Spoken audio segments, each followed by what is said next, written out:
Africa के जंगल में शुतुरमुर्ग पक्षियों की एक टोली रहती थी। रेत के अंदर बड़ा सा घोंसला बनाकर कई मादा शुतुरमुर्गों ने अंडे दिए थे। वो सभी लगातार अंडों पर बैठकर उन्हें ऊष्मा देकर सो रही थीं। कई दिनों तक ये क्रम चलता रहा।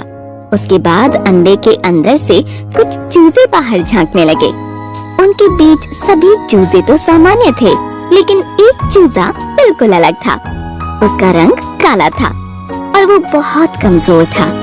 उसकी टांगें भी बहुत पतली थीं। उसे सभी कालू कालू कहकर बुलाने लगे। दूसरे चूजे उसका मजाक उड़ाते थे, इसीलिए वो अक्सर अलग थलग रहता था। ए कालू, तू बड़ा डरपोक है, इसीलिए दूर दूर रहता है। अरे तू तो भाग भी नहीं सकता। चलने लगता है तो ऐसा लगता है गिर जाएगा। तू अपनी माँ के पास ही रहा कर। अरे ये कालू तो अकेले ही खेलता है। अकेले भी खेलना कोई खेलना हुआ? हम लोगों से इसलिए नहीं खेलता क्योंकि ये डरता है कि हार जाऊंगा। डरपोक कहीं का, हमसे दूर ही रहना। माँ शुतुरमुर्ग उस बच्चे का विशेष ख्याल रखती और प्रोत्साहित करती रहती। वो उसे बहादुर कहकर बुलाती थी। बहादुर बेटा, तुम सबसे अच्छे हो। दूसरे बच्चे तुम्हारा महत्व नहीं जानते, लेकिन मैं जानती हूँ। मैं तुम्हें चलना और दौड़ना सिखाऊंगी। तुम्हें एक आदर्श शुतुरमुर्ग बनाऊंगी। माँ, ये बताओ कि मेरा रंग काला क्यों है? सभी बच्चे तो साफ सुथरे हैं। मैं सबसे कमजोर भी हूँ। बेटा, तुम्हारे रंग में बड़ी चमक है। तुम्हारी आँखें बड़ी प्यारी हैं। चोंच तो बहुत ही सुंदर है। तुम सब बच्चों में छोटे हो, इसलिए अपने आप को कमजोर समझते हो। धीरे धीरे तुम अच्छे तंदुरुस्त हो जाओगे। दौड़ोगे तो सबसे आगे निकल जाओगे। कुछ वर्ष बीत गए और बहादुर बड़ा होता चला गया। एक बार बहादुर ने देखा एक भालू का बच्चा एक पेड़ के पास कंटीली झाड़ी में फंस गया है। वो निकल नहीं पा रहा था। बहादुर ने अपने भाई शुतुरमुर्गों से मदद मांगी। भाइयों, आओ इस बच्चे की मदद की जाए। इसे बाहर निकाला जाए। देखो कितना परेशान हो रहा है। अरे बहादुर, हमें क्या? हम भला उसको क्यों निकालें? वो हमारा क्या लगता है? ऐसा मत कहो भाई, हमारी तरह वह भी एक जीव है। उसके दर्द का अंदाजा लगाओ। हम सब मिलकर उसकी मदद कर सकते हैं। बहादुर के दूसरे भाई बहनों ने बहादुर की बात नहीं मानी और वो सब आगे चले गए। बहादुर भालू के बच्चे के पास पहुंच गया।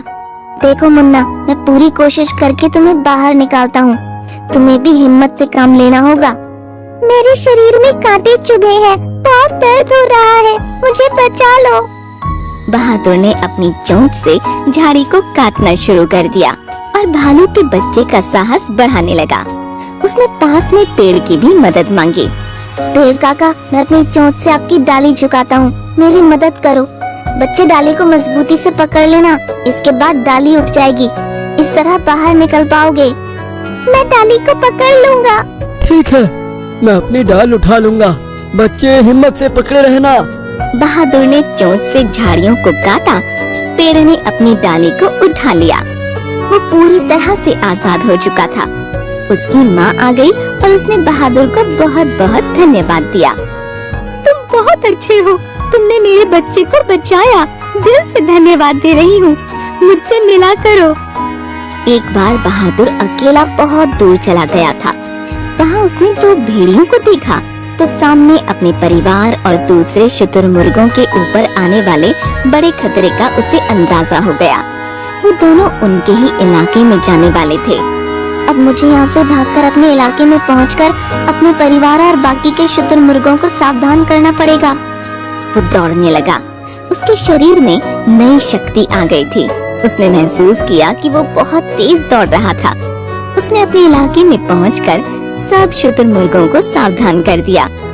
सब लोग वहाँ से हटने लगे। सबसे पीछे बहादुर ही था। उसी बीच दोनों भेड़िए आ गए। उन्होंने बहादुर को दबोचना चाहा, लेकिन वो उनसे बचने लगा। बहादुर अकेला था, इसलिए दो भेड़ियों से लड़ना बहुत ही मुश्किल था। फिर भी वो लड़ने लगा। भेड़िए उसे घायल कर रहे थे। उसकी जान को खतरा था। इसी बीच उसने देखा एक भेड़िया नीचे गिर गया। बहादुर को आश्चर्य हुआ। पीछे भालू माँ खड़ी दिखाई पड़ी। भालू माँ ने दूसरे भेड़िए को भी पटक दिया।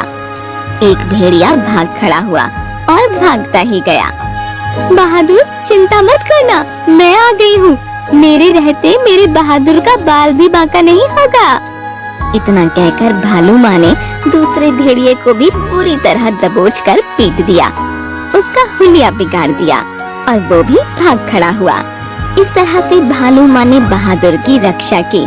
बहादुर ने इस बात को मान लिया कि जब हम दूसरों की मदद करते हैं तो भगवान हमारी मदद के लिए भी किसी न किसी को भेज देता है।